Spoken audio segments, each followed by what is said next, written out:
on this computer.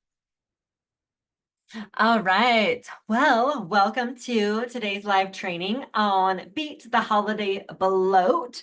I know this is a huge topic, or not necessarily a topic, but definitely a huge concern around the holidays because a lot of women are eating foods that they don't typically eat on a regular basis and want to indulge just a little bit in all of the yummy treats. And I get it because I have been there.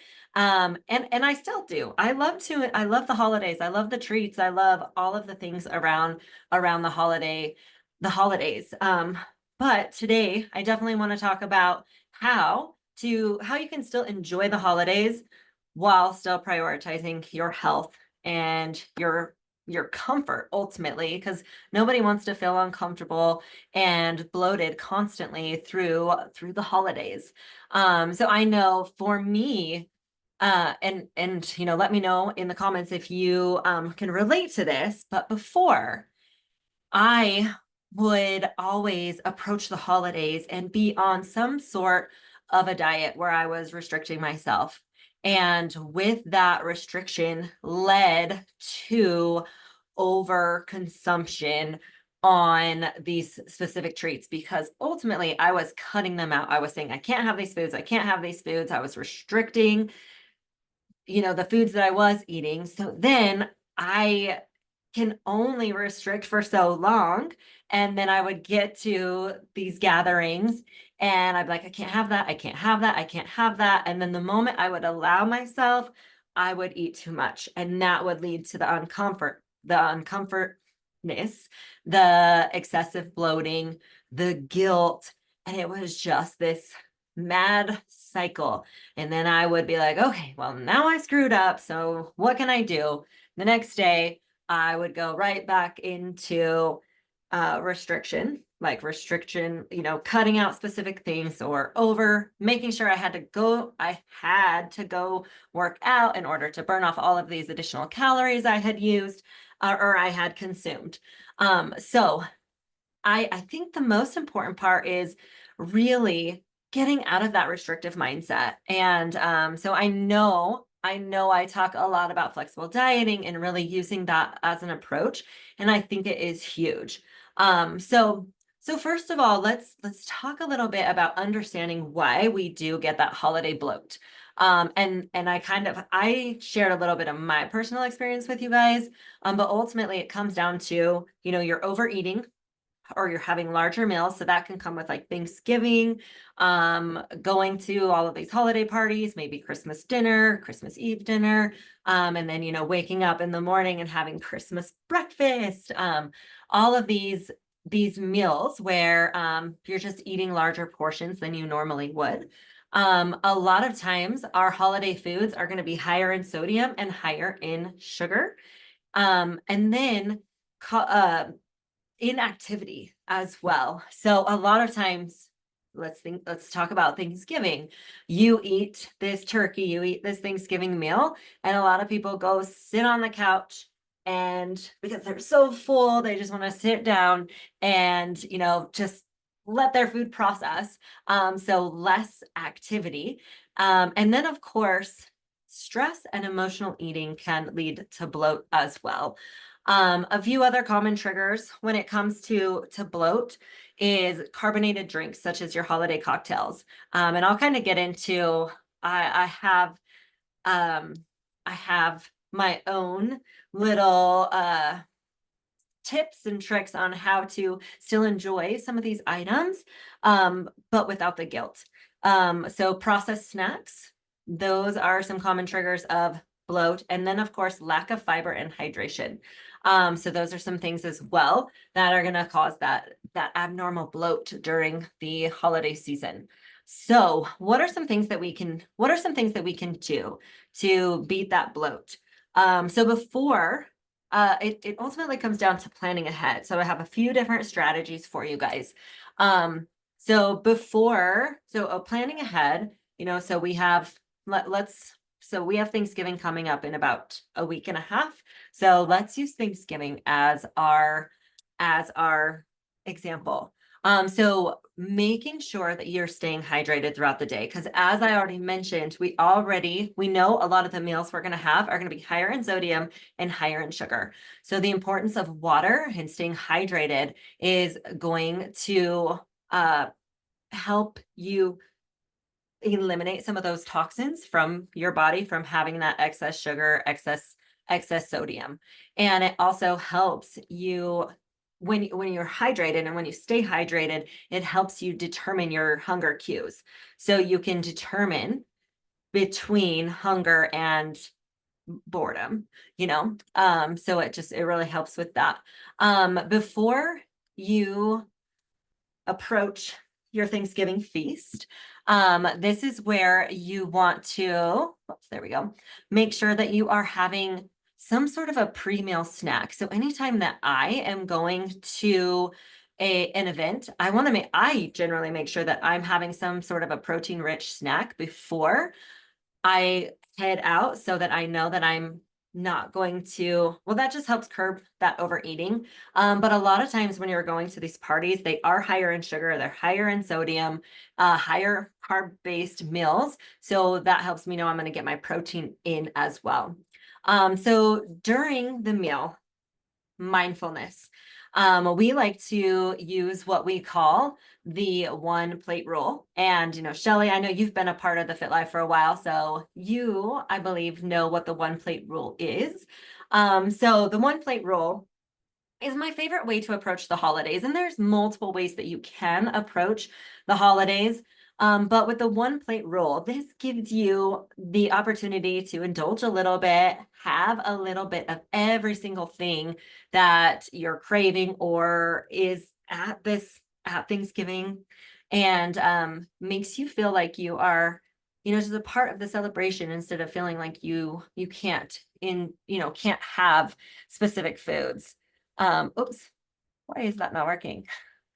There we go. Okay, so Shelly, I do the one plate rule every Thanksgiving and Christmas. Me too. Me, absolutely. This is my favorite approach because, yeah, it's, we're, so many women always feel like they need to be dieting year round.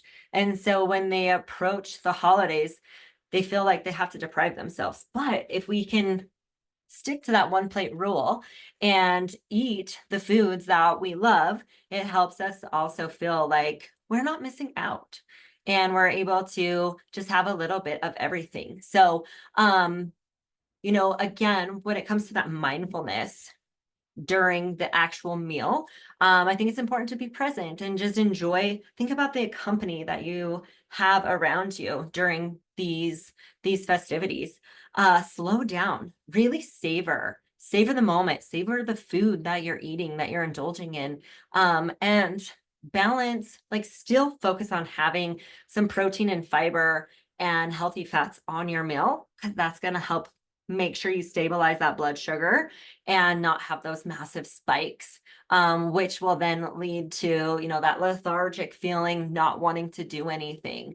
And then after your meal, maybe go for a walk or do some sort of a movement instead of, sitting down on the couch and watching football. I know that's one thing our family used to do, was watch the football game that was on, during Thanksgiving. I remember growing up, my family used to go outside and play football. So, maybe that's going outside, getting a walk, doing something, some sort of gentle movement, maybe not football.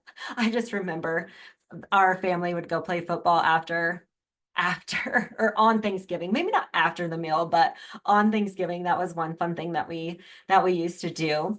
But yeah, that gentle movement after the meal is going to help you digest, aid in that digestion.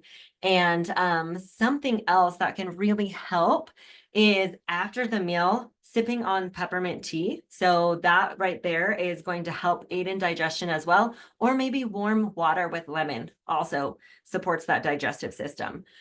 So when it comes to, after the meal, the next day. So I'm always thinking about the next day. And as I mentioned in the beginning, what I used to personally do was, the next day I was back to over restricting, working out, thinking I had to burn off all of those calories that I in, that I partook in.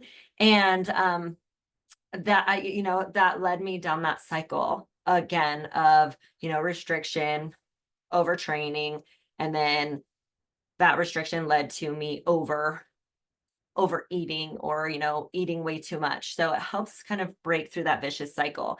And that's what that one plate rule really does, is it really helps you break out of that cycle. So how can we manage some treats and some temptations? So again, the one plate rule is my number one, like that is my number one thing that I teach all of my clients. But I talked about in the beginning how some of those holiday drinks, those sugary like cocktails, those can cause bloat.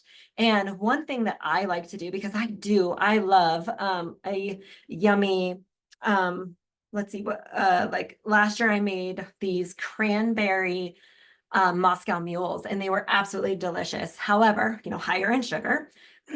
So one thing that I would do is I would allow myself to have one, just indulge in one sugary, like higher caloric drink. And then after that, I would, if I wanted to have another drink or two, I would keep it to something that was a little bit lighter on the calories. So maybe I would switch to a 100-calorie drink, or if I was doing cocktails, maybe it's, vodka with some like a diet soda, or a tonic or water. I know I'm really weird, but I do a lot of flavored vodkas and waters.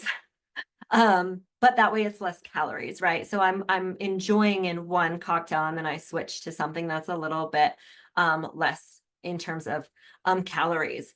And then again, when it comes to managing those treats and managing those temptations, is to set the boundaries with yourself to begin with. And this is one thing I always do, is I plan ahead. So I know I'm going to use the one plate rule. I know that I'm going to go there and I'm going to have one drink. And then if I decide I want to have another drink, I generally set my drink limit as well.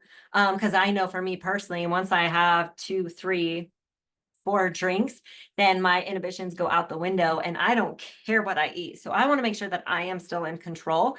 And that's why I like to have a 1 to 2 drink max, so that I am in charge of the food that I am indulging in on those during those specific festive parties. And then of course, setting those boundaries helps you honor your goals without offending anybody. So, it's, you can politely say no to, Aunt Sally, who makes a specific treat every single year. And she's like, but you have to eat it. And you're like, well, I already had my one plate and I feel really good. I'm full. I don't, thank you, but no, thank you, type of thing. And I think people do understand and honor you when you just politely tell them, this is my goal and I am honoring myself and my goals. So those are my main tips. So I'm going to kind of do a quick little recap of, how to beat that bloat. So making sure that you're staying hydrated. Make sure that you have a protein-rich snack before you go to these parties, so that you are hitting your protein goal. And that also helps you from overeating. And then do some sort of movement in the morning, and that's going to just really help jumpstart that digestion. So again, mindfulness, that's where we love to use the one plate rule. Another thing I didn't talk about is you can actually use a smaller plate. So if you use a smaller plate, that tricks your mind into thinking that you're eating more than you actually are. And that'll also help you kind of stay within that caloric deficit, or, whatever that calorie goal is. And that one plate rule just really helps you feel like you are partaking in the festivities. So be there, be present, and, share in those beautiful memories with your family. Make sure that you are chewing your food, slow it down, savor the food, savor every bite, and balance that.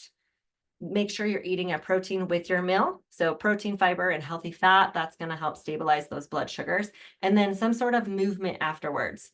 that walk to really help aid in digestion. And, sipping on that peppermint tea or lemon water is warm lemon water is going to also help with that, aiding in that digestion.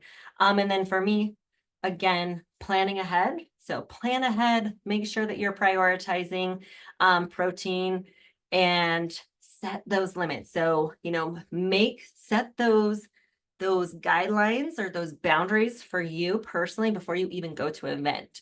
I'm going to have one plate. I'm going to have 2 drinks. I'm going to go ahead and allow myself to have one festive cocktail, and then I'm going to move to a lower calorie one. And, set honor set those boundaries and honor them. So follow through with those boundaries. So those are the tips to help you manage or to beat the bloat during the holiday season, and ultimately so that you don't overeat. So do you guys have any questions on those tips that I just talked about? Does it make sense? Feels good? Feels like a great way to navigate the holidays without to be able to still indulge, but help you stay on track. Awesome. Well, that is all I have for you guys today. I do love keeping these short and sweet. So thank you as always for joining me. And Cami, drive safe. I see that you're in the car. You guys have a wonderful Monday, and I will see you next week for our next live training. Bye, guys. Yes, glad it was a good refresher, Shelly. Thank you for joining. All right, bye, guys. Bye. Bye.